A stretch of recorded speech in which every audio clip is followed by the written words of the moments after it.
So Kendrick Lamar's Not Like Us is up for Song of the Year and Record of the Year Grammy Awards. Those are two of the four major categories. They're not the genre specific ones. These are the big time awards, cross genre. And I was just thinking, Kendrick Lamar's Not Like Us better not get shut out between those two categories. Like, if there was ever a song that was impactful enough to be worthy of the most this or that, it's Not Like Us. Now, I'm not saying that the competition isn't stiff. It is. You've got Billie Eilish, you've got Beyonce, Taylor Swift, Chappell Roan, Sabrina Carpenter. It's a pretty stacked list of nominees in both of those categories. But was there a bigger song in 2024 than Not Like Us? I mean, look, the ripple effect is still taking place. Look at the legal meltdown that Drake is having right now. He's suing his label. That song was so impactful. If there was ever an argument for a song being impactful, you've got the opponent in this rap battle suing his label, essentially for not protecting him against the words in that song. So the song was ubiquitous. It was everywhere. You've got viral clips of like classrooms, marching bands. You've got all kinds of content around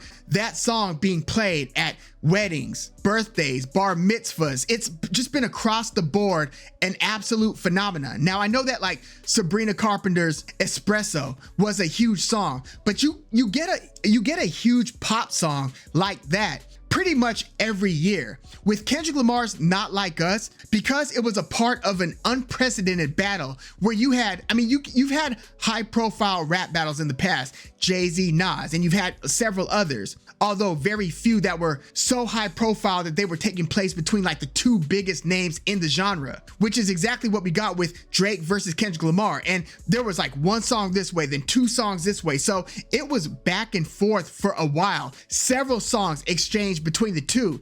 But Not Like Us was pretty much the nail in the coffin because it was the one that was like a hit. It wasn't like the heady Euphoria, which was another Kendrick Lamar diss, a very good diss, but it didn't have like the radio appeal that Not Like Us had, because Not Like Us came with the DJ Mustard, who's up for Producer of the Year on the strength of that song. Mustard is up for Producer of the Year. So it had the bouncy beat. It had lyrics that just were like glue, just getting stuck in people's heads. It had a chorus that just would not go away. It had certain lines within the song where, I mean, Drake is, being accused of some pretty heinous stuff. And whether you want to say Kendrick was just saying it for the theatrical purposes or Drake offered up enough content for Kendrick to kind of build off of, because there have been kind of questionable moves that Drake has made that had other people talking about or speculating about Drake's conduct. Like, nobody, as far as I know, is flat out actually calling him what the song is suggesting, but just the suggestion puts Drake in a really tough spot. So there is that dark side to the song. But again, it came late in the battle to where it was pretty much the nail in the coffin that solidified the win for Kendrick Lamar. So the context that this single came out of is also very, very unusual. So yeah, this wasn't like some TikTok song that just all of a sudden blew up and now it's nominated for Song and Record of the Year. And I don't say that to throw shade on any of the other nominees. I'm just saying that this song was bred and born out of a very high pressure situation where reputations were on the line. I mean, there can be only one, right? In terms of battling for like rap supremacy between the two biggest, long-standing, biggest names in the game. And Kendrick, who you could say was the underdog coming into this battle, toppled Drake with, again, Not Like Us being the signature song that not only won him the battle, but became a #1 hit and was everywhere in 2024. Like, how many lines, whether it's the beginning of the song, the middle of the song, that one line that everybody says that ends with the einer that you just hold on to. And it's also kind of begged the question, is Kendrick Lamar going to perform that song at the Super Bowl? Like, I mean, content wise, is it safe for him to perform that at the Super Bowl? So yeah, is the Recording Academy going to shut this song out of winning either Record of the Year or Song of the Year? Like, if it's not Song of the Year, because song more or less deals with like the construction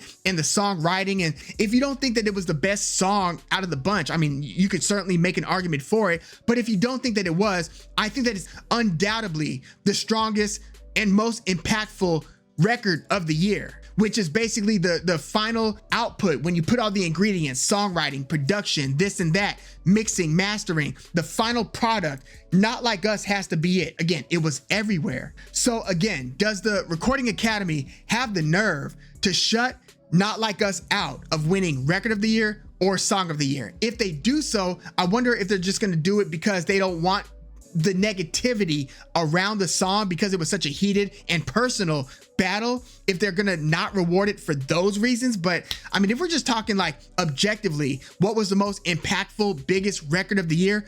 It was Not Like Us. And again, there were this is a stat category, but it was Not Like Us. So Kendrick Lamar needs to win, if not Song of the Year, Record of the Year, or vice versa. But yeah, let me know your thoughts about that, because I wonder, are they gonna shut Kendrick Lamar out in those two categories for Not Like Us? But when you get a chance, look at the list of nominees. You've got Taylor Swift's Fortnite, you've got Good Luck Babe by Chappell Roan, you've got Texas Hold'em by Beyonce. And again, there's a little bit of variation, but there's also a lot of overlap between those two categories, Song of the Year and Record of the Year nominees wise. But yeah, take a look at the nominees in both of those categories and let me know if you think Kendrick Lamar should win one, both, or neither between those two categories. Let me know your thoughts in the comments. Like the video, subscribe to the channel if you love music like I do. I'm Woog. Thanks for tuning in.